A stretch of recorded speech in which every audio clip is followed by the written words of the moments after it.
The scent of burning wolfsbane was inescapable. It coiled through the throne room in acrid ribbons, a symbolic purification before royal execution, and I could taste it even through the burlap hood cinched over my head. The shackles at my wrists had worn through skin hours ago during the march from the dungeons, and now the iron bit into raw flesh with every tremor of my arms. The pain was good. It kept me focused. Kept me breathing through what came next. Steady, Sandra, I commanded myself, though my wolf had gone silent days ago, retreating deep into survival mode where instinct couldn't betray me. You chose this. You planned for this. The weight of their stares pressed against me like physical force. Though the hood stole my vision, I could feel them, hundreds of nobles, generals, council members, all assembled in the Hall of Kings to witness the crown's justice delivered against the Omega spy who'd leaked intelligence to enemy packs. Who'd caused the massacre at Greystone Pass? Who deserved nothing less than the Alpha King's personal blade through her throat? Lift your head, traitor. The voice belonged to Chancellor Murdoch, his tone soaked in righteous satisfaction. Face your king with whatever dignity a spy can muster. Rough hands yanked the hood away. Torchlight seared my vision. I blinked against the assault of flame and gold, forcing my eyes to adjust, forcing myself not to flinch as the full scope of my execution crystallized before me. The throne room had been transformed into an arena of judgment. Every pillar blazed with fire, casting violent shadows across marble floors marked with ancient sigils of pack law. The nobles formed a crescent of silk and steel around the raised dais, their expressions ranging from hungry anticipation to cold approval. They dressed for spectacle. For vindication. For the public death of a woman who'd threatened their perfect order. And at the center of it all, standing before the obsidian throne with his execution sword already drawn, stood Alpha King Andrew O. Ziegler, the man I'd infiltrated enemy territory to protect, the ruler I'd sacrificed everything to save, and the one person in this room who would never believe me. I swallowed against the iron taste of blood and smoke. Tried to find something to anchor myself that wasn't the sight of him poised to kill me. 3 months ago, my mind whispered, reaching for the memory like a lifeline. 3 months ago, you were nobody. Sandra Kilgore, unregistered Omega, records clerk in the archives of war, invisible as dust in the machinery of state. I had kept my designation hidden for 27 years, using suppressants and careful isolation to avoid detection in a world where Omegas were either locked away as prizes or weaponized as bargaining chips between packs. I'd wanted only to survive, to research, to live small and unnoticed in the margins of power. Then I'd found the discrepancies in the supply ledgers. Troop movements that didn't match official orders. Intelligence reports altered after submission. A pattern of sabotage so carefully constructed it had taken me weeks to piece together the truth. Someone inside the king's inner council was feeding information to the Iron Claw Pack, Andrew's most dangerous rival. Someone was orchestrating our defeat from within. I'd reported it through proper channels. Filed evidence with the Royal Intelligence Office. Waited for investigation. Instead, I was arrested at midnight, dragged from my quarters, and accused of being the very traitor I'd tried to expose. My records were destroyed. My evidence vanished.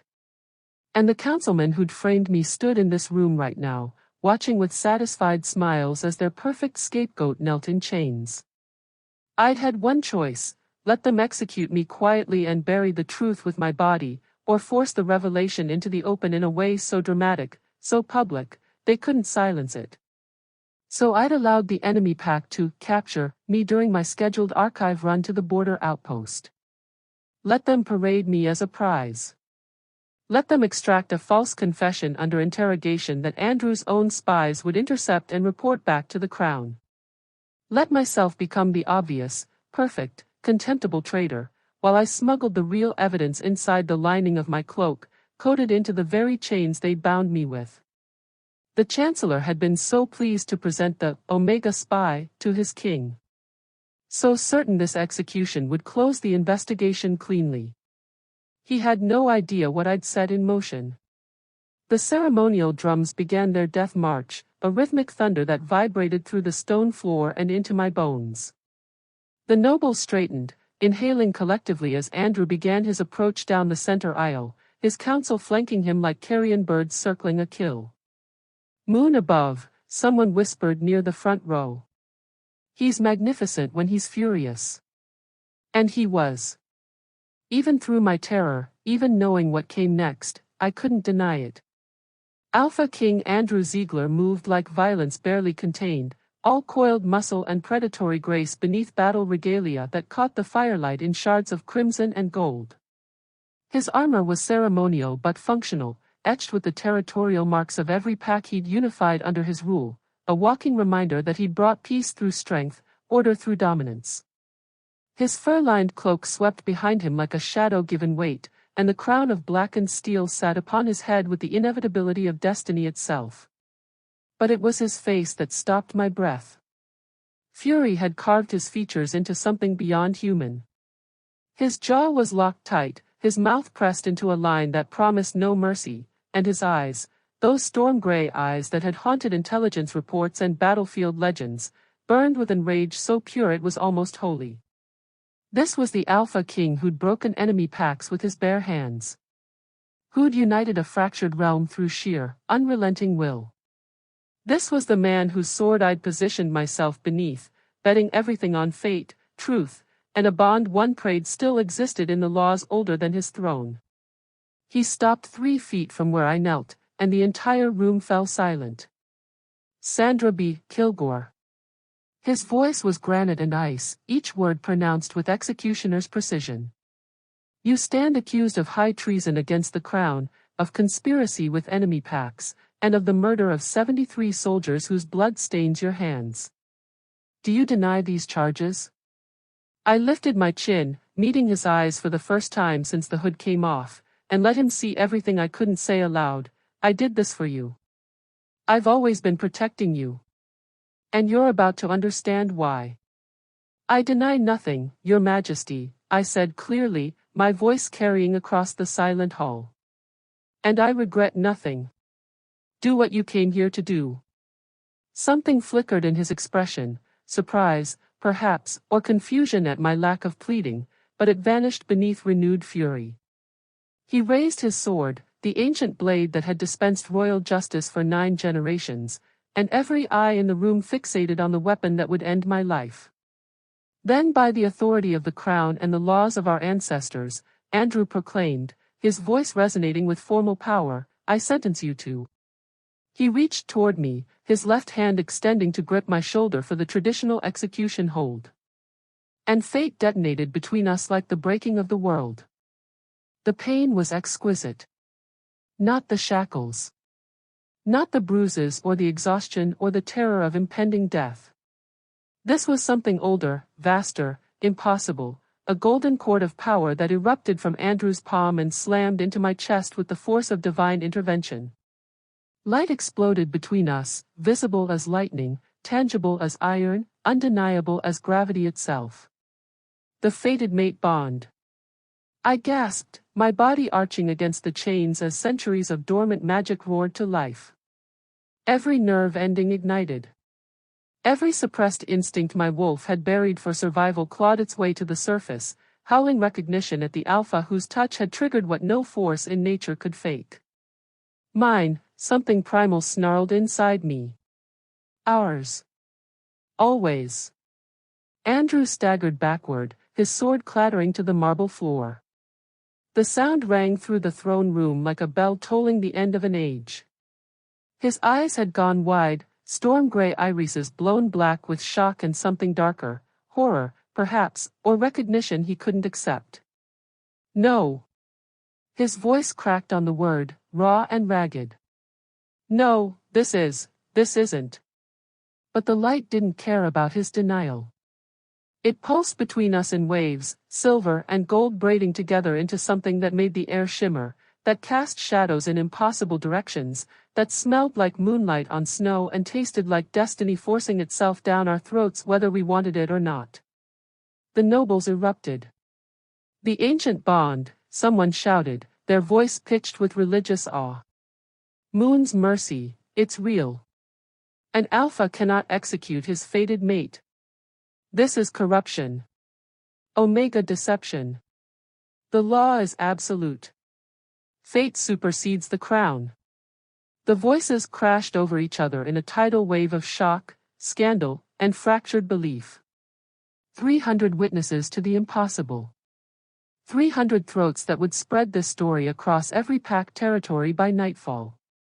Chancellor Murdoch moved first, his face contorted with fury barely masked as concern.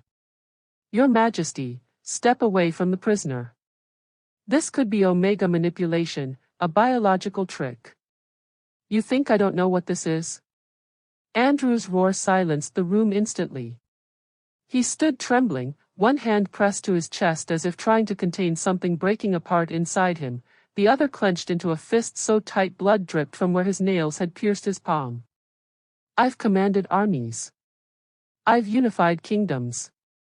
I know the difference between manipulation and, he choked on whatever word came next, unable to speak it aloud. Mate. The bond whispered it between us, a truth carved into blood and bone. I remained kneeling, afraid that if I moved, if I spoke, this fragile moment would shatter and he'd pick up that sword and finish what fate had interrupted. My heart hammered against my ribs, my Omega instinct screaming contradictory commands: submit to your alpha, protect your mate, survive at any cost. Andrew's gaze locked onto mine, and for 3 seconds the world narrowed to just us, the man who'd sentenced me to death and the woman who'd orchestrated her own execution to save him. The bond pulled taut between us, demanding acknowledgement, demanding surrender, demanding everything we'd both spent our lives refusing to give. Then he looked away, and something inside me cracked. Remove her, he commanded, his voice stripped of all emotion. Omega Kilgore is to be confined to the Northern Tower under guard.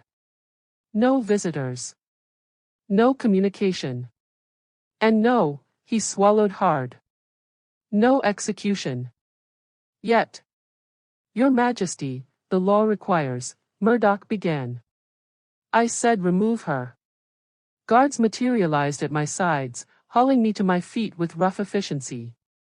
The chains rattled as they dragged me backward, and the bond stretched between Andrew and me like a physical thing, protesting the distance with sharp, visceral pain. Everyone out. Andrew's command cut through the chaos. Clear this room. Now. The nobles scattered like startled birds, their whispers already weaving the scandal into legend.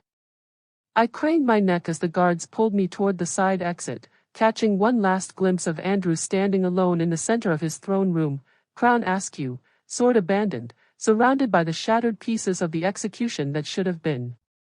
His council closed in around him like vultures. And as the heavy doors slammed shut behind me, I heard Chancellor Murdoch's oily voice drift through the gap. This changes nothing, Your Majesty.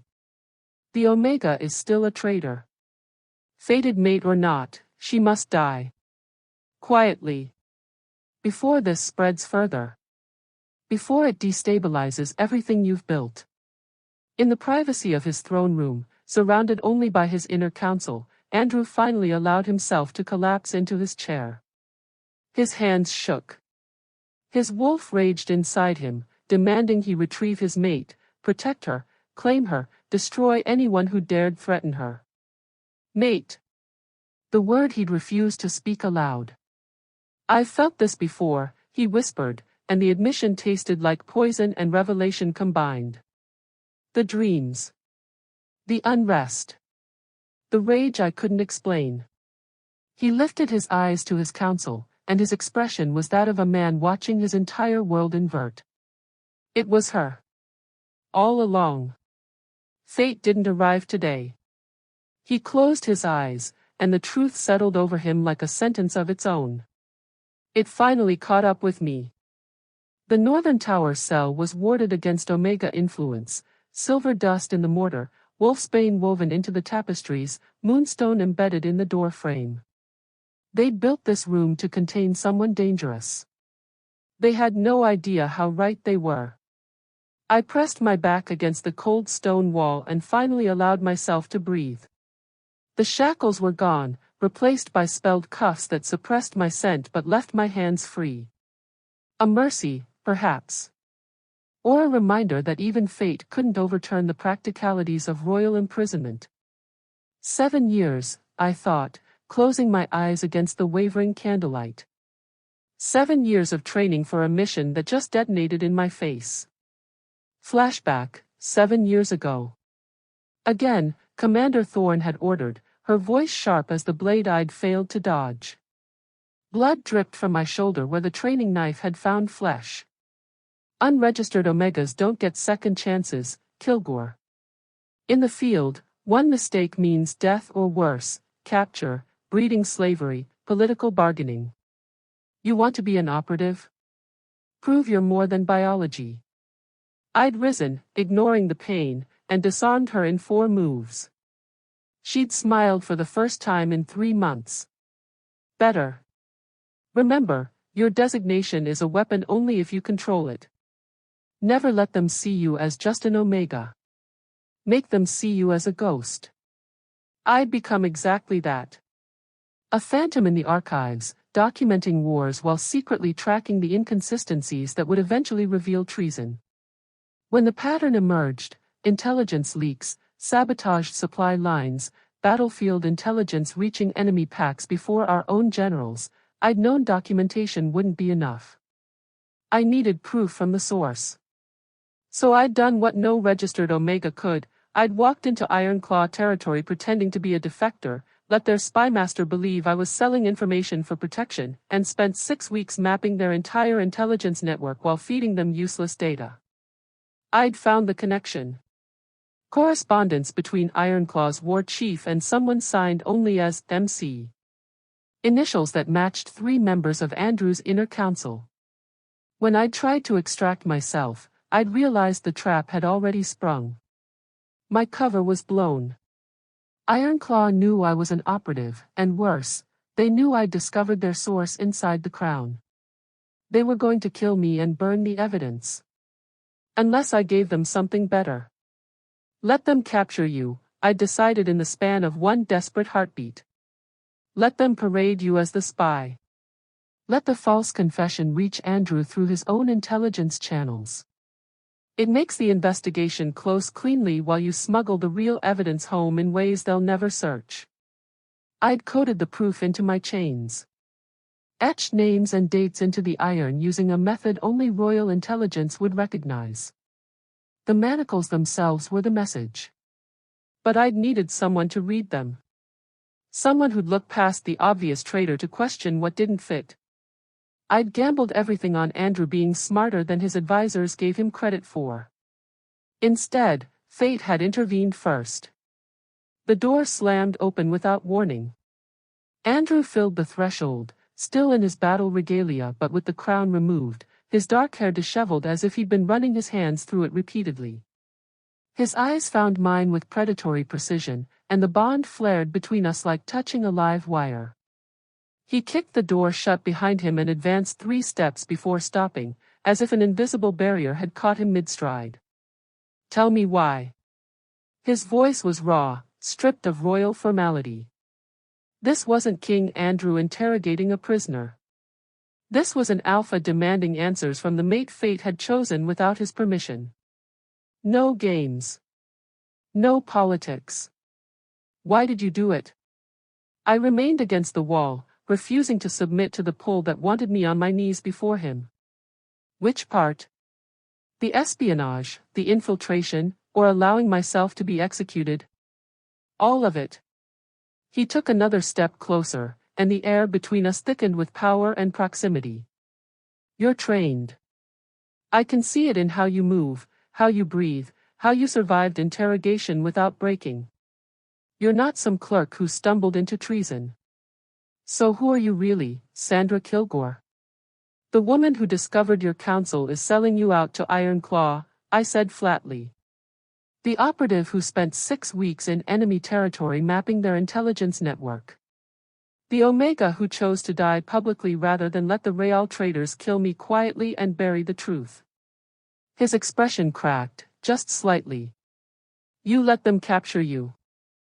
I orchestrated it. I pushed off the wall, meeting his eyes with every ounce of defiance I'd been trained to carry. I needed the false confession to reach you through official channels. I needed to become the obvious traitor so they'd stop looking for the real one. And I needed the evidence to reach the capital in a form they wouldn't think to destroy. The chains. Understanding dawned across his face, followed immediately by fury. You encoded intelligence into your own shackles. Royal Intelligence Method 17. Etched into iron, invisible unless you know the chemical compound to apply. I lifted my wrists, showing him the faint scars where the manacles had cut deepest. Every name. Every transaction. Every piece of correspondence between your counselors and Ironclaw's war chief. I wore the proof of your council's treason for 3 weeks, and they never looked past the convenient spy. Andrew's hands clenched into fists. The bond pulled taut between us, demanding proximity, demanding trust, demanding everything I'd spent my mission denying. Why not speak sooner? His voice dropped dangerously low. Why not send word, leave a message, anything before letting yourself be dragged to execution? Because the moment I spoke, the moment I revealed I knew about the internal conspiracy, I painted a target on your back. I stepped toward him, closing the distance the bond demanded. They have assassins positioned inside your personal guard, Andrew. Speaking earlier would have triggered your death before I could prove who was compromised. Better they think me a simple traitor than realize I'd mapped their entire operation. His breath came shorter, faster, as I invaded the space between us. This close, I could see the storm in his eyes wasn't just rage, it was fear, confusion, and something that looked dangerously like relief. The bond, I whispered, and watched him flinch. This ruins everything. I needed you to see the evidence objectively, needed the investigation to proceed without emotional compromise. But fate decided to declare us mates in front of 300 witnesses, and now they'll dismiss everything I say as Omega manipulation. You think I care what they'll say? His hand lifted as if to touch my face, then stopped inches away, trembling. You came here to die. I came here to save you. My voice broke on the admission. Even if you never believed me. Even if you killed me anyway. At least the evidence would survive, and someone would eventually ask the right questions. For 5 heartbeats, we stood in the space where execution and fate had collided, where duty and desire warred with equal force. Then I spoke the words that would start the war he'd been trying to prevent. Chancellor Murdoch. My voice was steady, each name a blade I'd sharpened for weeks. General Thaddeus Crane. Lord Executor Marcus Vale. Those are your traitors, Andrew. Those are the men who sold your kingdom to Ironclaw while sitting at your war table. And I can prove every word. His eyes widened, then hardened into something that promised violence. Then prove it, he commanded. And pray you're right, Sandra Kilgore. Because if you are, I'm about to burn my own court to ash. He turned and strode from the cell, leaving the door open behind him, neither freedom nor continued imprisonment, but something infinitely more dangerous. A king who finally knew where to aim his rage. Andrew summoned Captain Eli Thorne at midnight, alone, in the map room where no council member would think to eavesdrop. I need you to retrieve something from the evidence vault, he said without preamble, sliding a piece of parchment across the table. These are the chains used to transport the Omega prisoner. Apply this compound, he tapped the formula Sandra had given him, and tell me what you see. Thorne's eyebrows rose but he asked no questions. Loyalty, Andrew had learned tonight, was worth more than gold. 2 hours later, Thorne returned ashen-faced, carrying the shackles wrapped in cloth as if they might detonate. Your Majesty. His voice was carefully controlled. These chains contain encoded intelligence. Names, dates, transaction records, all etched using Royal Intelligence Method 17. It would take someone with operative-level training to know this technique even exists. Andrew's jaw tightened. Read me the names. Chancellor Murdoch. General Crane. Lord Executor Vale. Thorne's eyes lifted, filled with horror and rage. Correspondence codes matching known Ironclaw protocols. Battle route leaks traced back to sealed council sessions. Your Majesty, this is treason from within my own war table. Andrew finished, the words tasting like poison. And we nearly executed the one person who tried to expose it. By dawn, Andrew had assembled a shadow investigation team, 5 guards whose loyalty he'd tested in battle, whose families owed nothing to the council, whose lives depended on his survival rather than political favor. What they found made his blood run cold. Intelligence reports in the archives with pages carefully removed. Supply ledgers with altered dates that only an auditor would notice. Correspondence logs showing messages sent from the palace to Ironclaw territories on nights when council sessions had discussed classified troop movements. And in General Crane's private quarters, hidden behind a false panel, they found the smoking blade, letters bearing the Ironclaw war chief's seal, payments recorded in cipher, and a half-burned note that read simply, "The Omega knows. Finish the execution quickly before she talks." Andrew stood in Crane's ransacked study as sunrise bled through the windows, holding evidence that shattered everything he'd built his reign upon. "How long?" he asked Thorne quietly. "How long have they been selling us out?" "Based on the correspondence dates?" "At least 3 years, Your Majesty." Thorne's voice was carefully neutral. "The massacre at Greystone Pass, the ambush at Silver Ridge, the supply raid at North Watch, every major defeat in the last 3 years correlates with intelligence these men had access to." 73 soldiers. That was just Greystone. Andrew had mourned those deaths, had blamed himself for strategic failures, had pushed his armies harder to compensate for losses he thought were his fault. They'd been murdered by men he'd trusted with his kingdom. "Secure this evidence," Andrew commanded. "Duplicate everything. I want copies with 3 separate loyal houses by noon. If anything happens to the originals, we have backup." "Your Majesty, with respect," Thorne hesitated. "If word reaches the council that you're investigating them, they'll move against you. They have influence, allies, possibly more compromised guards than we know about. Let them try." Andrew's voice carried the edge that had won him a crown. "I've fought enemies on battlefields. I can handle traitors in my own court." But the throne room that morning proved him dangerously wrong. The emergency council session convened with all the usual ceremony and none of the usual trust.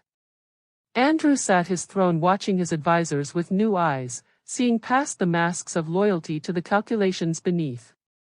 Chancellor Murdoch spoke first, his voice dripping false concern. "Your Majesty, the court is in chaos. Rumors of the Omega Bond have spread beyond the palace. Rival pacts are questioning your judgment. Our own nobles whisper about corruption and manipulation." "Then let them whisper," Andrew said coldly. "We cannot afford instability." Lord Vale interjected, his face flushed. "The only way to restore order is to demonstrate strength. Execute the Omega spy publicly. Prove that not even fate supersedes crown justice. Execute my fated mate and destabilize the entire magical framework of our laws." Andrew's laugh was sharp as broken glass. "That would make me either a tyrant or a fool. Which would you prefer, Lord Vale?" The room went silent. General Crane leaned forward, his military bearing radiating confidence Andrew now recognized as performance. "Your Majesty, there are precedents. Ways to dissolve unwanted bonds. Ancient rituals that sever. You want me to magically divorce my mate before I kill her?" Andrew's voice dropped dangerously low. "How convenient that you know such rituals, General. Almost as if you've been researching them." Crane's face shuddered. "I serve the crown's interests." "Do you?" Andrew let the question hang like a noose. Murdoch cleared his throat, attempting to regain control. Your Majesty, emotion clouds your judgment. We must act decisively. A public execution within 3 days. We'll frame it as the king choosing realm over personal desire, a demonstration of ultimate sacrifice for his people. How noble, Andrew murmured. Except for one problem. He rose from his throne, descending the dais with predatory grace.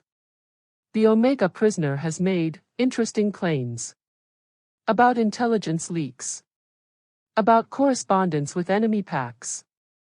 About certain members of this council selling crown secrets for Ironclaw gold. The room's temperature plummeted. Lies. Vale jumped to his feet. Omega manipulation. Your Majesty, this is exactly why she must die. She's already poisoning your mind against loyal servants. Is she? Andrew stopped directly before Murdoch, studying the Chancellor's carefully neutral expression.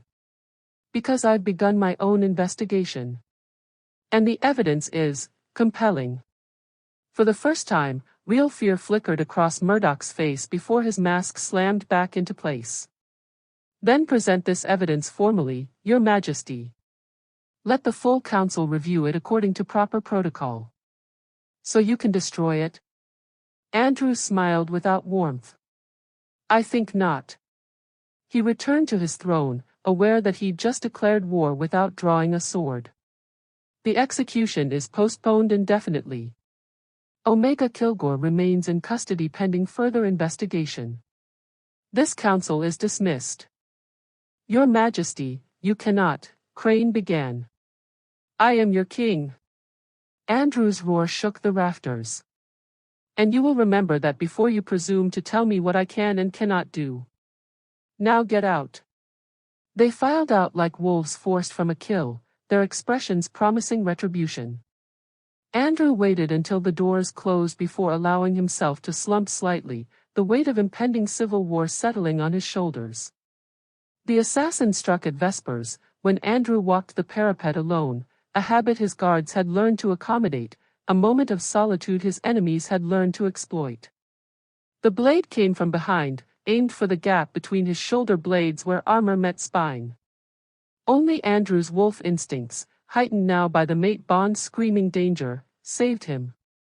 He twisted, the knife scoring his ribs instead of piercing his heart, and caught his attacker's wrist in an iron grip. The assassin's face was covered, but the uniform beneath the cloak was unmistakable, palace guard. One of his own. They grappled at the parapet's edge, the city sprawling hundreds of feet below. Andrew slammed the assassin against stone, his injured side screaming protest, his rage burning hotter than pain. Who sent you? He snarled.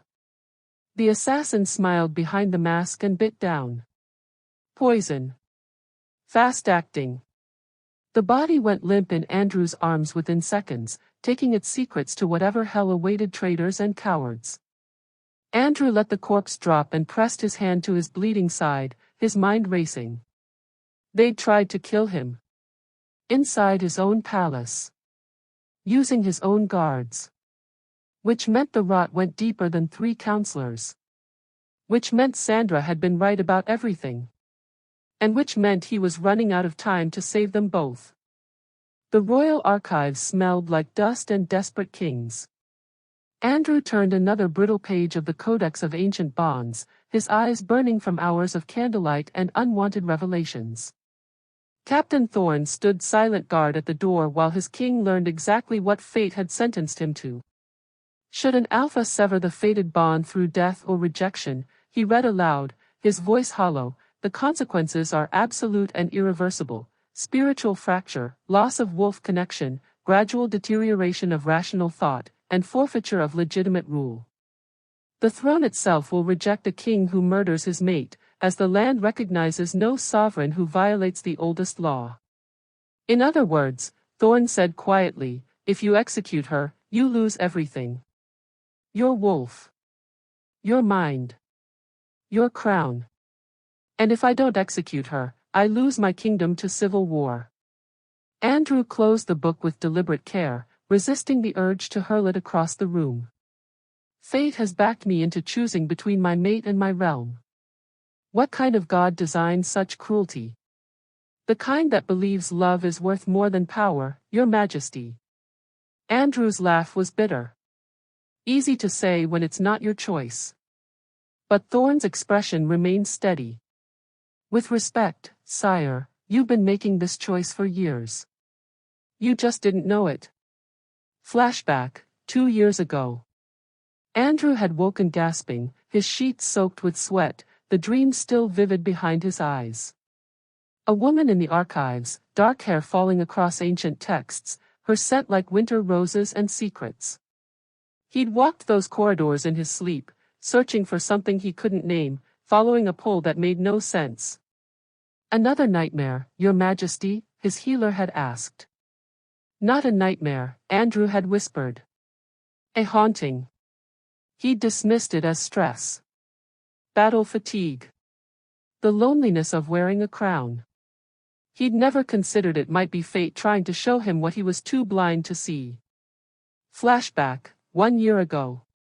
He'd toured the archives during a routine inspection, walking past rows of clerks bent over their work. One woman had glanced up as he passed, just a moment, her hazel eyes meeting his, and something in his chest had pulled. Who was that? He'd asked his advisor. No one of consequence, your majesty. A records clerk.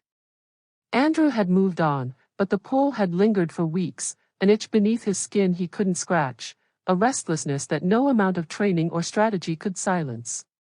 He'd been standing 3 feet from his fated mate and walked away. The tower door opened without his knock.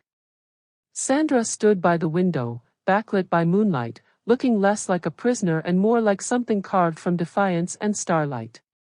You shouldn't be here, she said without turning. It looks like weakness. Like the bond is controlling you. The bond doesn't control me. Andrew stepped inside, letting the door close with finality. But it's making it impossible to pretend I don't know the truth. Which truth? She finally faced him, and the raw honesty in her expression stole his breath. That I'm your mate? That I'm also a spy who let herself be captured? That I'm the reason your court is tearing itself apart? Choose carefully, Andrew. I've had weeks to come to terms with being executed. Don't make this harder by pretending mercy is the same as trust. I'm not here to offer mercy. He crossed the room until they were close enough that the bond hummed between them like a living thing. I'm here because I need the truth. Not the operative's version. Not the political calculation. Your truth. Her mask cracked, just slightly. Why does it matter? Because in 12 hours I have to stand before the entire realm and choose. His voice roughened with emotion he'd been suppressing since the execution failed. Execute you and lose my crown, my wolf, my sanity, every text agrees the consequences are absolute. Or protect you and watch my kingdom burn in civil war while traitors use our bond as proof of corruption. So you came to ask if I'm worth it? Her laugh was sharp, wounded. I can't answer that, Andrew. I've spent my entire life being told omegas aren't worth anything except breeding and political barter. I have no idea what my life is worth against a kingdom. That's not what I'm asking. He reached out slowly, giving her time to retreat, and cupped her face with a gentleness that contradicted every warrior instinct he possessed. I'm asking if you want me to fight for you. Not because fate demands it. Not because the bond compels it. But because you, Sandra Kilgore, spy, operative, woman who chose death over silence, want me to choose you. Tears welled in her eyes, the first vulnerability he'd seen breach her armor. I want you to choose what's right. Even if that means my death. I already made my peace with that cost. What if I haven't? His thumb traced her cheekbone, the bond singing at the contact. What if I've spent 2 years haunted by dreams I didn't understand, feeling a pull towards something I couldn't name, and now that I know what it was, who it was, I can't just let it go because the politics are inconvenient. Andrew. I don't know how to rule without breaking something, he confessed, the admission costing him more than any battlefield wound. I united this realm through force and compromise, diplomacy and calculated violence. I've made impossible choices and lived with the consequences. But this, his forehead dropped to rest against hers, their breath mingling in the space between confession and catastrophe. I don't know how to choose between my mate and my kingdom. I don't know if there's a version of this where something doesn't shatter. Sandra's hands came up to grip his armor, her fingers digging into steel and leather as if she could hold them both steady through sheer will. Then don't choose between us. Choose to fight for both. Expose the traitors. Prove I was right. Prove the bond doesn't make you weak, it makes you willing to face the rot you've been too loyal to see. And if I lose? Then we lose together. She pulled back enough to meet his eyes, her expression fierce despite the tears tracking down her face. But at least you'll have tried for something real instead of maintaining comfortable lies. The bond flared between them, gold and silver light dancing across their skin, sealing a promise neither had spoken aloud but both understood completely. Whatever came at dawn, they would face it as what fate had declared them, mates, whether the realm accepted it or burned. The throne room at dawn was packed beyond capacity. Every noble, every pack representative, every voice that claimed authority had answered the summons. They filled the hall with the tension of predators watching a wounded king bleed.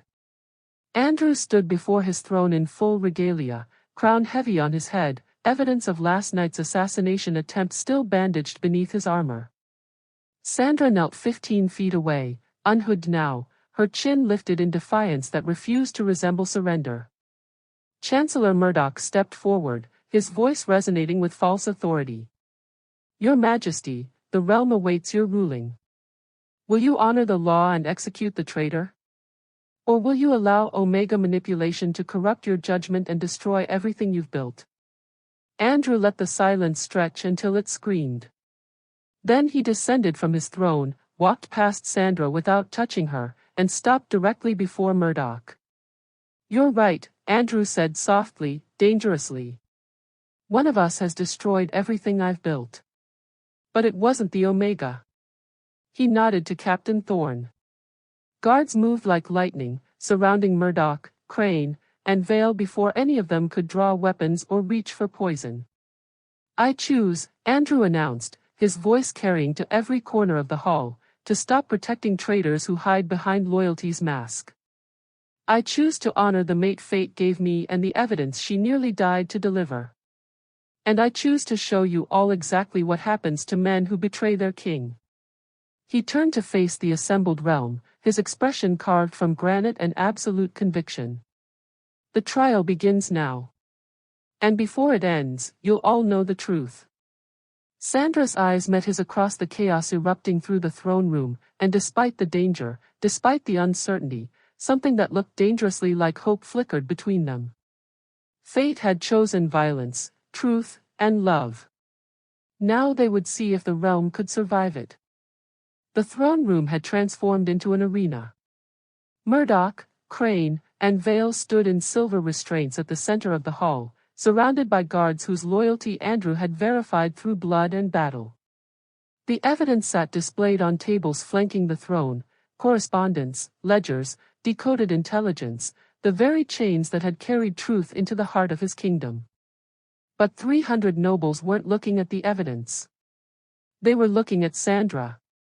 She entered in chains again, but this time her head was high, her gray cloak replaced with simple white, the color of truth-telling in ancient pack law. No hood obscured her face. No shame bowed her shoulders. She walked like a woman who'd already survived her own execution and had nothing left to fear. Andrew watched her approach and felt the bond pull taut with recognition, pride, and something fiercer than either. Mine, his wolf growled. Ours. Claim her before them all. Lord Vale's voice cut through the murmurs. Your Majesty, this spectacle proves nothing. You parade us like criminals while the Omega who orchestrated this manipulation stands free of judgment. Free? Andrew's laugh silenced the room. She's in chains. She's been tortured, starved, and dragged before this court twice for execution. If that's your definition of freedom, Vale, your treason makes significantly more sense. He descended from the throne, each step deliberate, each movement calculated to draw every eye in the hall. The evidence could wait. The trial could wait. This moment, this choice, could not. Andrew stopped directly before Sandra, close enough that the bond shimmered visibly between them, close enough that no one could mistake his intention. Sandra B. Kilgore, he said, his voice carrying ancient formality and raw emotion in equal measure. You stand accused of treason, espionage, and betrayal of the crown. Do you accept these charges? Her hazel eyes met his, understanding flickering in their depths. I do not, Your Majesty. Then I will speak truth in your place. He reached out, his hand hovering near her face as he'd done at the interrupted execution, as he'd done in her cell, but this time without hesitation or denial. You are no traitor. You are an operative who infiltrated enemy territory, mapped their intelligence network, and exposed corruption that reached the highest levels of my court. You allowed yourself to be captured, tortured, and sentenced to death, not to betray this realm, but to save it. Gasps rippled through the crowd. Murdoch's face went white with fury. Your Majesty, this is highly irregular, someone began. I'm not finished. Andrew's command cracked like a whip. His hand finally made contact, cupping Sandra's face with infinite gentleness while his voice resonated with alpha authority that made even the stones seem to listen. But beyond her courage, beyond her sacrifice, beyond every political calculation and strategic consideration, there is one truth that supersedes all others. The bond between them began to glow, silver and gold light weaving patterns in the air, ancient magic responding to words that hadn't been spoken in this throne room for 3 generations. By the laws older than this crown, by the magic that flows through pack blood, by the will of fate itself, Andrew's eyes never left Sandra's as he spoke the words that would change everything. I claim Sandra Kilgore as my fated mate. I claim her under moon law, under blood law, under the authority that made kings before politics corrupted the realm. She is mine to protect, mine to defend, and any who seek her death seek mine as well. The throne room detonated. Light exploded from where they stood, a visible shockwave of ancient power that rippled outward in concentric circles. The stone floor cracked beneath them, forming patterns that matched the bonding marks appearing on both their skin, silver for Omega, gold for Alpha, braided together in designs that proclaimed what could not be denied. The throne itself blazed with light, its obsidian surface reflecting power that made nobles shield their eyes, made wolves whimper in recognition, made the very air taste like ozone and destiny. No! Murdoch's roar cut through the chaos. This is corruption. Omega manipulation. The king is compromised. The king has claimed his mate. Andrew's voice carried alpha command that dropped half the room to their knees involuntarily. And any who challenge that claim challenges the laws that made this throne legitimate. He turned to face his court, one hand still cupping Sandra's face, the other reaching for the sword at his hip. I stripped Chancellor Murdoch, General Thaddeus Crane, and Lord Marcus Vale of all rank, title, and protection. They stand accused of high treason, conspiracy with enemy packs, and the murder of 73 soldiers at Greystone Pass. The evidence is irrefutable. The trial is a formality. And the sentence. His hand tightened on his sword hilt. Will be the same death they tried to give my mate. You have no authority. Vale screamed, struggling against his restraints. The council must approve. I am the Alpha King. The words shook the rafters, pure dominance rolling off Andrew in waves that made even loyal guards struggle to remain standing. I united 7 fractured packs through strength and law. I do not need corrupt counselors' permission to execute traitors. Murdoch's composure finally shattered. You're choosing an Omega whore over the stability of your realm. Loyalists, to me. This king is compromised, the crown must pass to. He never finished. 3 nobles drew weapons. 5 guards turned on their brothers.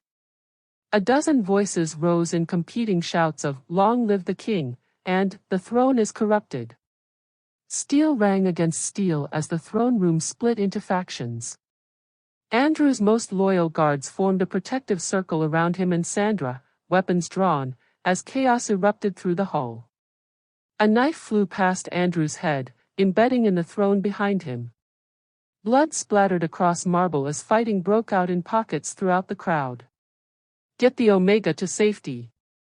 Captain Thorne roared, engaging 2 guards who'd turned traitor. But Sandra yanked against her chains, her voice cutting through the violence. "Andrew, behind you!" He spun, catching the blade aimed for his spine with his bare hand, blood welling between his fingers as he wrenched the weapon away and drove it into his attacker's throat. The assassin wore palace colors. Another of his own guards, bought and turned. "How many?" Andrew bellowed, his voice carrying over the chaos. "How many of you sold your loyalty for Ironclaw gold? Come forward now and I'll make your deaths quick." Instead, they came with weapons drawn. The throne room became a battlefield. Noble fought noble.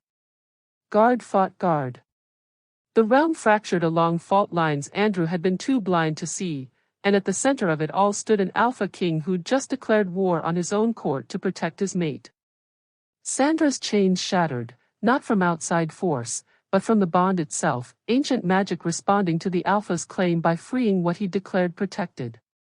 She caught the falling shackles, reversed her grip, and drove iron into the throat of a guard lunging for Andrew's exposed back. "Nice claim," she gasped, blood splattered across her white truth-teller's dress. "Very romantic. Terrible timing." Andrew's laugh was wild as he pulled her against him, both of them fighting back to back as the realm tore itself apart around them. "We're mates. We'll have centuries to work on my timing. Assuming we survive the next 5 minutes. Then let's make them count." The Alpha King and his Omega mate stood surrounded by enemies wearing friendly faces, by violence erupting from corruption's death throes, by the cost of choosing truth over comfortable lies. Fate had given them each other. Now they would see if they were strong enough to keep it. Steel screamed against steel. Blood painted marble in abstract patterns of betrayal. The throne room had become a slaughterhouse where loyalty was measured in bodies and the cost of truth was paid in screaming, dying men. Andrew fought like the warrior who'd earned his crown through conquest rather than inheritance. His blade sang through the chaos, finding traitor flesh with surgical precision. A guard lunged, Andrew's sword took him through the ribs. Another charged from the left, Captain Thorne intercepted, their combined strike dropping the turncoat before he could reach his king. "How many?" Andrew roared, parrying a strike that would have opened his throat. "How many did they buy?" The answer came in steel and blood, "Too many." Beside him, Sandra moved with the trained efficiency of an operative who'd survived 6 weeks in enemy territory. She'd armed herself with a fallen guard's daggers, her movements economical and lethal. But more than her blades, she wielded something deadlier, her Omega nature, finally unleashed. The bond between them pulsed like a war drum, and through it, Andrew felt her power ripple outward. It wasn't the seductive manipulation nobles feared, it was command, pure and absolute, targeting the wolves inside men who wore treason like a second skin. "Stand down." Her voice carried harmonic resonance that made wolves whimper, made alpha instincts war with corruption's grip. 3 guards fighting for Murdoch stumbled, their wolves recognizing Omega authority and rebelling against their human master's treachery. "She's controlling them," someone screamed. "She's stabilizing them." Captain Thorne countered, dispatching another traitor. True wolves don't follow corruption, they follow legitimate power. And Sandra wielded it like a blade forged from moonlight and will. A circle of Andrew's loyal guards held position around the accused counselors, preventing escape while the throne room tore itself apart. Murdoch watched his carefully constructed coup crumble with an expression caught between rage and calculation. General Crane, however, had stopped fighting. Blood streamed from a wound in his side where a loyal guard's blade had found flesh. He sagged against his restraints, watching the carnage with something that looked horribly like regret finally breaking through ambition's shell. Enough! Crane's roar cut through the chaos, carrying command that made even enemies pause mid-strike. Stop! All of you, stop! The fighting stuttered, didn't quite cease, but violence paused long enough for words to penetrate blood fury. Crane met Andrew's eyes across the battlefield. You want your confession, Your Majesty? You want the truth that costs more than treason? He laughed, bitter and broken. 3 years. We've been feeding intelligence to Ironclaw for 3 years. Not for gold, for survival. They had evidence of corruption in the military supply chains, proof that would have destabilized the entire realm. We chose controlled leaks over explosive revelation. You chose to let soldiers die. Andrew advanced, his blade still raised, death promised in every line of his body. 73 men at Greystone alone. To prevent a civil war that would have killed 70,000. Crane's voice cracked. The corruption went deeper than us, Your Majesty. It reached into every pack, every supply line, every territory you unified.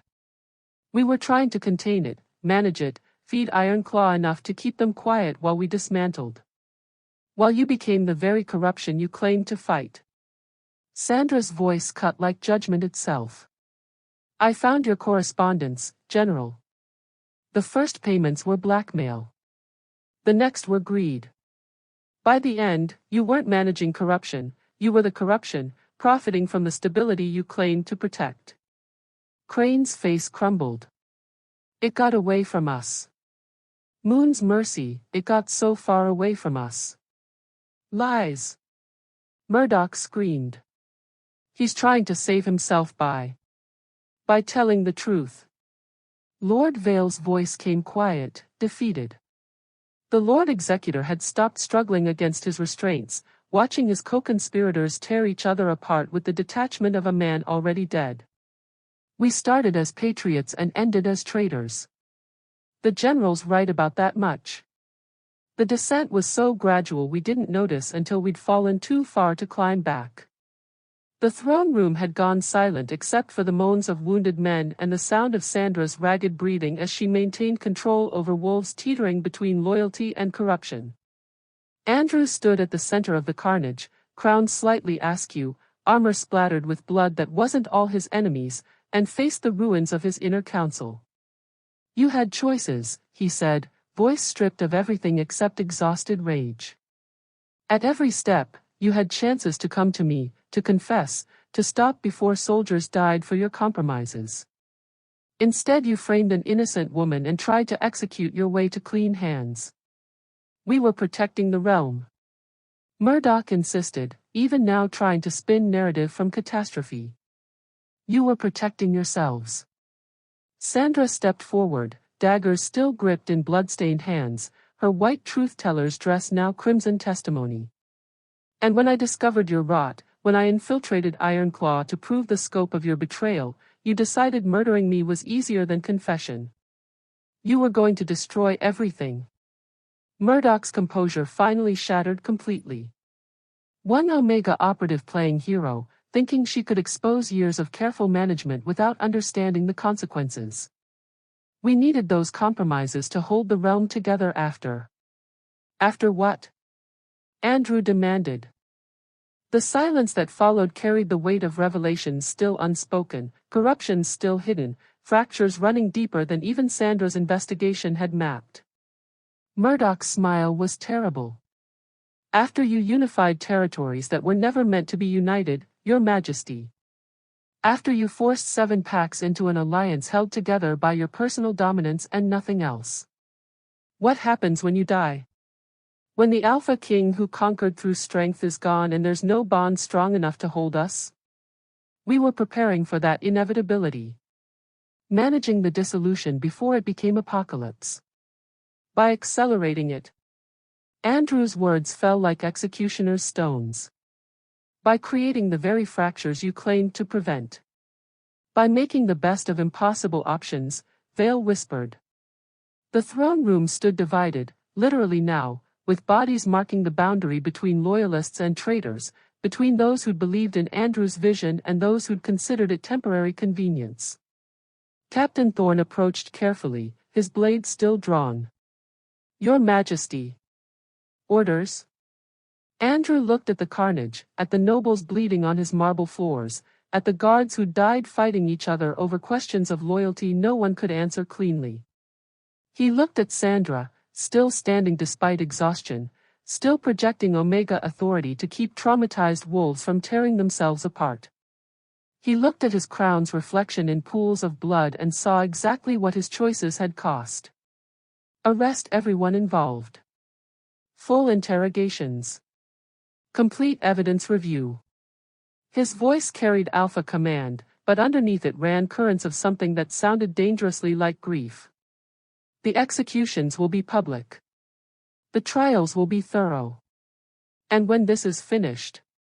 He met Sandra's eyes across the battlefield his throne room had become. When this is finished, we'll see what kingdom remains to rule. By nightfall, the palace had been secured. 43 dead. 67 wounded. 28 arrested for treason, including 5 nobles whose family line stretched back to the realm's founding. The kingdom stood fractured along fault lines Andrew had spent years denying existed.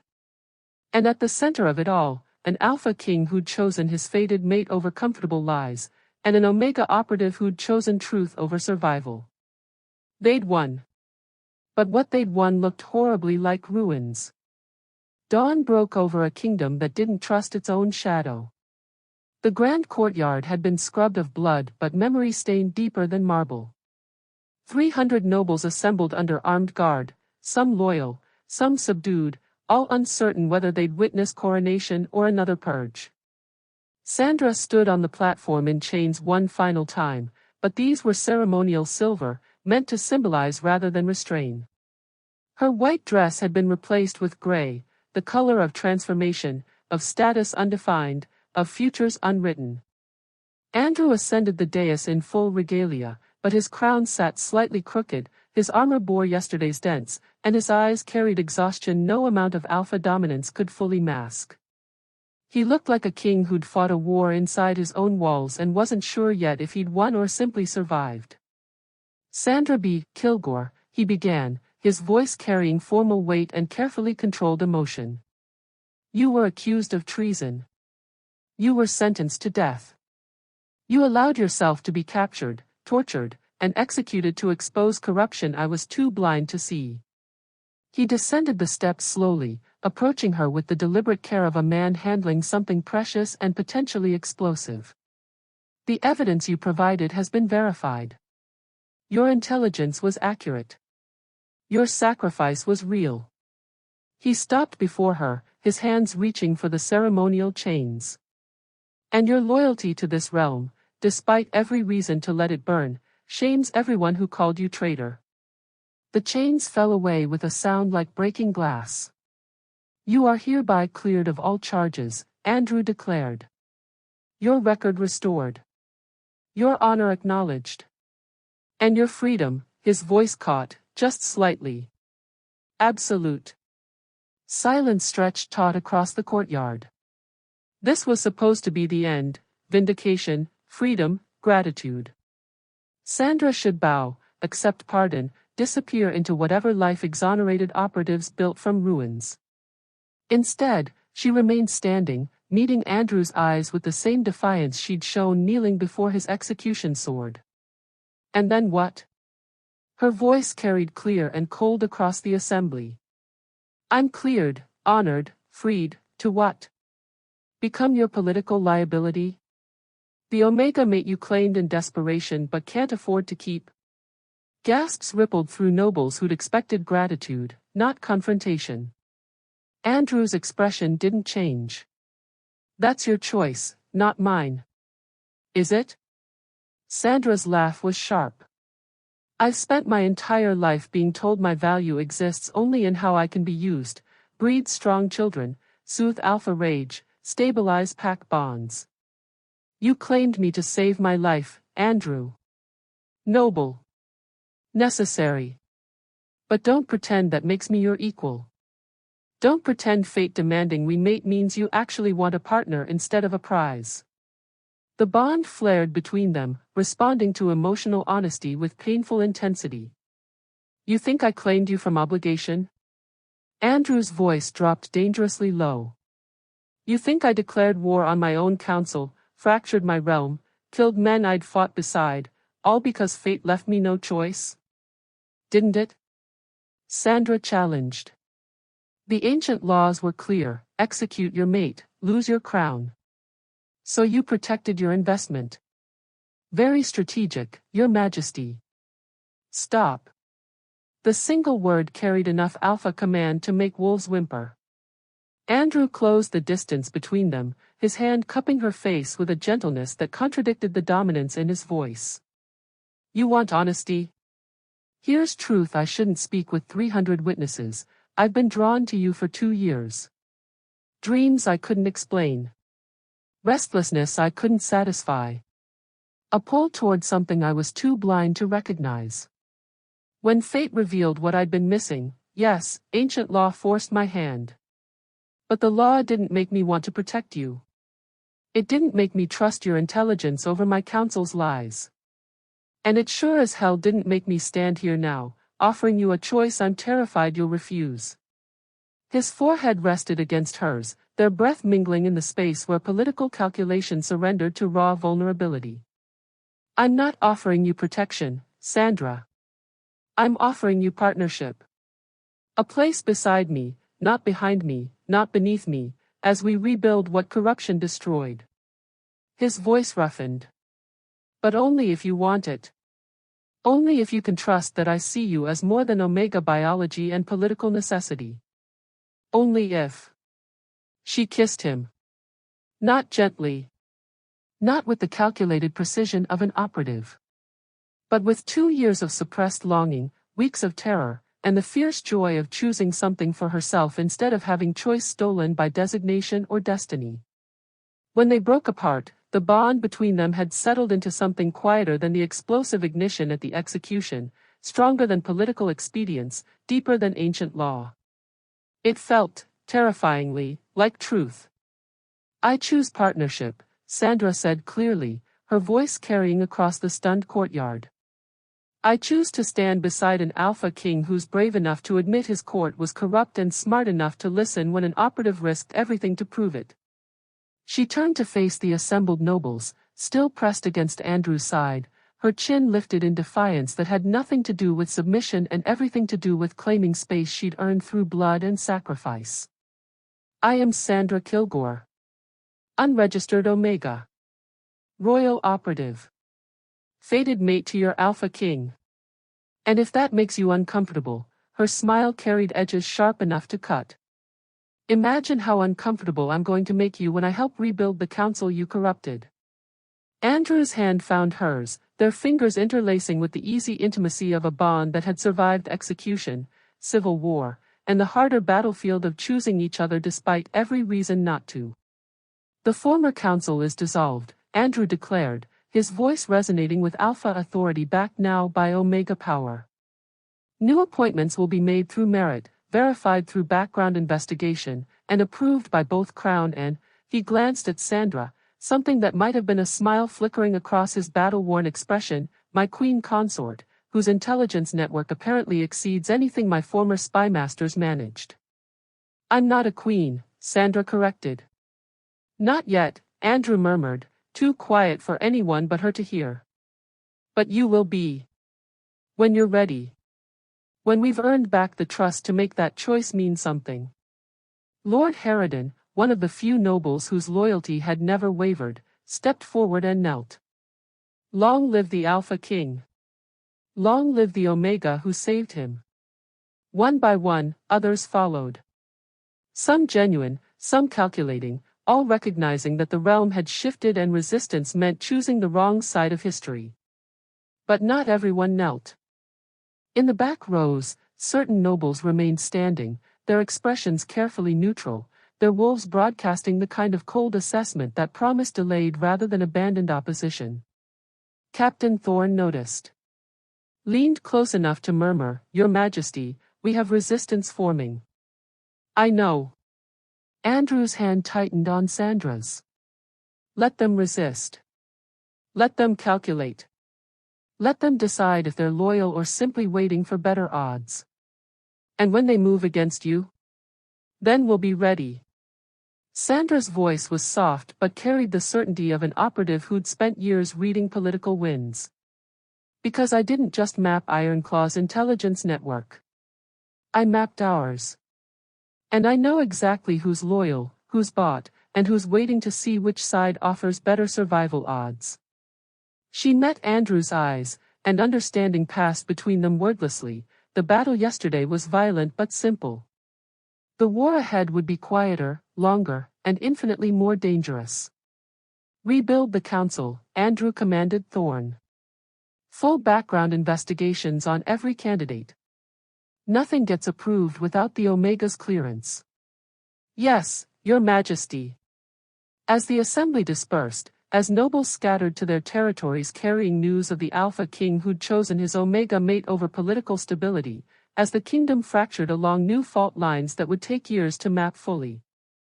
Andrew and Sandra remained on the platform, hands clasped, bond humming between them like a promise and a warning. "You know this isn't over," Sandra said quietly. "I know. The realm is divided. Half see you as a king who chose honor. The other half see you as an alpha compromised by Omega manipulation. Let them see what they want." Andrew turned to face her fully, his expression carrying the weight of choices made and consequences accepted. "I spent years building unity through force and compromise. Maybe it's time to build something on truth instead, even if truth is messier and harder and costs more than pretty lies." Sandra smiled, fierce and tired and achingly real. "Then let's see what we can build." They descended the platform together, not king and subject, not Alpha and Omega, but partners walking into a future neither could predict but both had chosen to face. Behind them, the throne waited. Ahead, the kingdom fractured. Between them, the bond held steady. It would have to be enough. The messenger arrived at midnight, bleeding from wounds that spoke of ambush and desperate flight. "Your Majesty," he gasped, collapsing before Captain Thorn. "The Northern Territories. Lord Vex has declared independence. He's calling you compromised. Says an Alpha King controlled by Omega magic has no legitimate authority." Thorn's expression went cold. "How many packs have joined him?" "4 confirmed. 3 more considering. He's offering amnesty to anyone who," the messenger's voice failed as blood loss took its toll. Thorn found Andrew and Sandra in the war room, already planning council reforms, already trying to rebuild from ruins. "Your Majesty," he said quietly. "We have rebellion." Andrew and Sandra exchanged a look that carried 2 years of haunting, weeks of terror, and the grim understanding that choosing each other had been the easy part. Keeping each other would require war. "Then we fight," Sandra said simply. Andrew's hand found hers across the map of territories they'd thought unified, and smiled with the dangerous certainty of an alpha who'd finally stopped fighting alone. Together. The bond flared gold and silver between them. And in the distance, drums of rebellion began their march toward a throne that had survived execution, corruption, and fate's violent intervention. But hadn't yet survived the cost of truth in a kingdom built on comfortable lies. The messenger's blood pooled on the war room floor, dark and accusing. "For territories," Andrew repeated, his voice stripped of emotion as he stared at the map Captain Thorn had just marked in red. "Lord Vex controls 4 territories and claims I'm compromised by Omega magic." Sandra stood across the table, her hands braced on wood scarred by decades of strategic planning, and watched rebellion spread across parchment like infection. The Northern Territories bled red, Vex's Declaration of Independence. 3 more territories sat marked in gray, neutral but watching, waiting to see which side offered better survival odds. Too much gray. Not enough blue. It's going to get worse, she said quietly. The operative in her could read the pattern: territories declaring independence, propaganda claiming the Alpha King was enslaved by his Omega mate, nobles who'd smiled through her vindication now whispering that perhaps execution would have been the cleaner solution after all. How much worse? Andrew's question carried the weight of a king calculating costs he couldn't avoid paying. 6 territories in open rebellion by month's end, Sandra replied with the brutal honesty that had nearly gotten her killed. Maybe 10 by spring.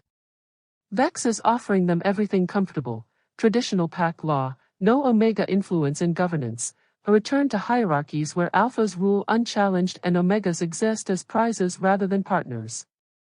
And we're offering them what? Truth? Andrew's laugh was bitter. Difficult choices? The knowledge that their previous council was corrupt and the new one might be too, we just haven't discovered it yet? We're offering them evolution. Sandra met his eyes across the war room, across the spreading rebellion, across the impossible choice they'd made that had saved her life and fractured his kingdom. Whether they wanted or not. Silence stretched between them, heavy with the calculations neither wanted to speak aloud. How many soldiers would die defending their choice? How many territories would burn? How long before the comfortable lie of executing the Omega spy started looking like the wiser option compared to civil war? Captain Thorne cleared his throat. Your Majesty, we need a response. Vex is rallying support by promising stability. Every day we delay makes us look weak. Or careful, Sandra countered. Rushing into war with half the realm uncommitted doesn't prove strength, it proves desperation. And waiting while rebellion grows proves what exactly? Thorne's frustration bled through his professional composure. That the Omega Queen's first act is hesitation? That the Alpha King who chose his mate over his kingdom doesn't know how to defend either? The words hit like accusations because they carried truth's sharp edges. Andrew's hands flattened on the map, his head bowed as if the weight of his crown had finally become unbearable. What would you have me do, Thorne? March north and slaughter territories for the crime of believing their king is compromised? Prove I'm not enslaved by Omega magic by, what? Executing my mate after all? That would certainly solve the legitimacy crisis. Andrew, Sandra's voice was soft but carried undertones of something that might have been understanding or might have been resignation. No. He looked up, and his expression carried exhaustion that went bone deep. You were right in the courtyard. I chose you over stability. The realm is paying the price. Maybe Vex isn't wrong. Maybe an Alpha King who puts his mate above his kingdom's peace is exactly the compromised ruler they claim. Stop. Sandra's command cut through his spiral with Omega authority she'd only recently stopped hiding. You chose truth over comfortable corruption. You chose exposing traitors over protecting convenient lies. Yes, I'm your mate, but that's not why you burned your council. That's the justification Vex uses because your king discovered we were all corrupt, is harder to rally rebellion around than he's enslaved by Omega magic. She pushed off the table, circling to his side, her hand settling over his on the map where red bled across territories they'd thought unified. The question isn't whether we made the right choice 3 weeks ago, she said quietly. The question is what we do now. Do we apologize? Compromise? Try to win back territories by promising I'll stay hidden, stay silent, stay properly submissive so they're comfortable again? Would you? Andrew's question carried dangerous weight. If I asked you to step back, to let me handle this alone, to protect you by making you less visible, would you? Sandra's smile was sharp as the operative's blade she'd carried through enemy territory. No. Which is why you're not going to ask. Their eyes met, and something passed between them that looked like decision forged from desperation, defiance, and the grim understanding that comfortable options had died the moment fate declared them mates in front of 300 witnesses. "Then we don't compromise," Andrew said, his voice gaining the edge that had won him a crown through conquest. "We don't apologize. And we don't pretend there's a version of this where everyone's happy." "What are you proposing?" Thorne asked carefully. Sandra answered before Andrew could, her mind already racing through the political calculation with an operative's precision. "A coronation. Public. Undeniable. We force every territory to choose sides." "You're already cleared of charges," Thorne began. "As an operative who helped expose corruption. Not as queen." Sandra's voice carried certainty that felt dangerous and inevitable.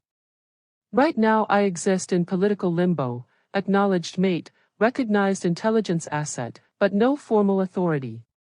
That ambiguity lets neutral territories claim they're waiting for clarification before choosing sides. We remove the ambiguity." Andrew studied her with an expression caught between pride and concern. "You want me to crown you?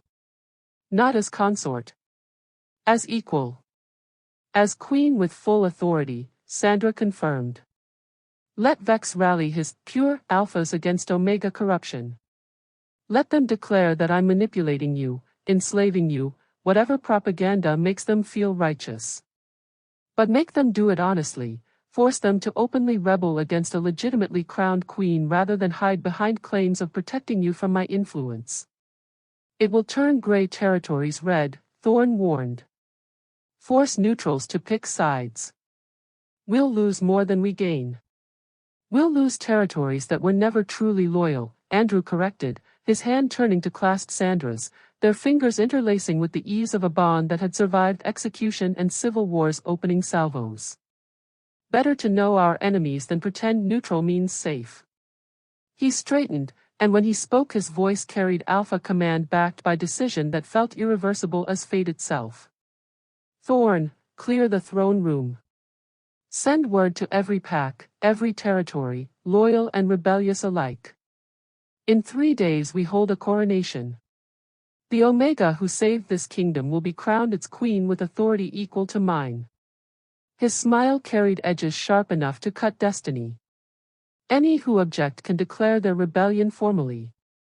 I'm tired of comfortable neutrality masking quiet treason." "Your Majesty," Thorne said carefully, "this is war." "We've been at war since the execution failed," Sandra replied. "We're just finally admitting it.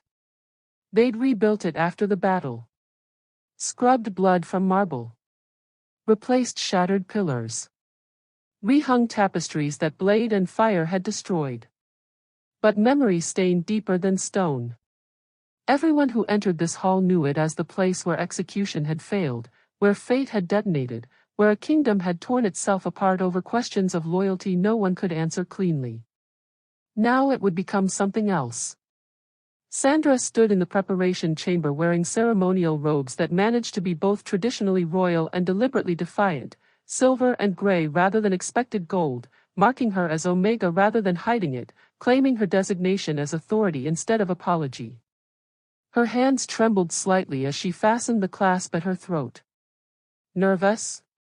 Andrew appeared behind her, his reflection joining hers in the mirror. He wore his battle-scarred regalia deliberately, dented armor, bloodstains that wouldn't wash clean, visible testimony to the cost of defending truth over convenient lies. "Terrified," Sandra admitted. "I've infiltrated enemy packs. Survived interrogation. Orchestrated my own execution. And standing before the realm claiming I deserve authority I was never trained for, that's what scares me." "You've been training your entire life." Andrew's hand settled on her shoulders, steady and certain. "Every time you hid your designation to survive. Every time you chose competence over visibility. Every choice that brought you here prepared you to be exactly what this kingdom needs, whether it knows it yet or not. And if I'm not enough, then you'll be what they get." His reflection smiled with something that looked dangerously like love complicated by loyalty, desire complicated by respect. And they'll adapt or fracture. Either way, we stop pretending there's a version where everyone's comfortable. The ceremonial drums began, not the death march of execution, but something older, resonating with coronation and irrevocable transformation. Ready? Andrew asked. Sandra met her own eyes in the mirror, hazel and human and carrying impossible weight, and nodded. Let's see if a kingdom can survive truth. The throne room was packed beyond capacity. Every noble who'd survived the purge. Every pack representative choosing between loyalty and rebellion. Guards lining walls with hands on weapons, uncertain whether they'd witness coronation or assassination. The same space where Sandra had knelt in chains awaiting execution. The same marble where bond light had exploded when Andrew touched condemned flesh. The same throne that had blazed with ancient magic recognizing mates chosen by forces older than crowns. But different now. Rebuilt. Scarred. Carrying memory of violence and possibility of transformation.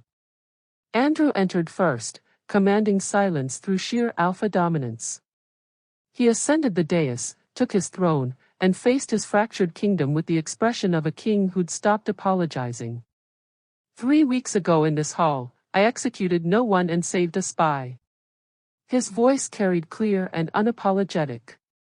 The woman you called traitor had exposed corruption reaching my inner council. When fate revealed her as my mate, I chose to protect her rather than maintain comfortable lies.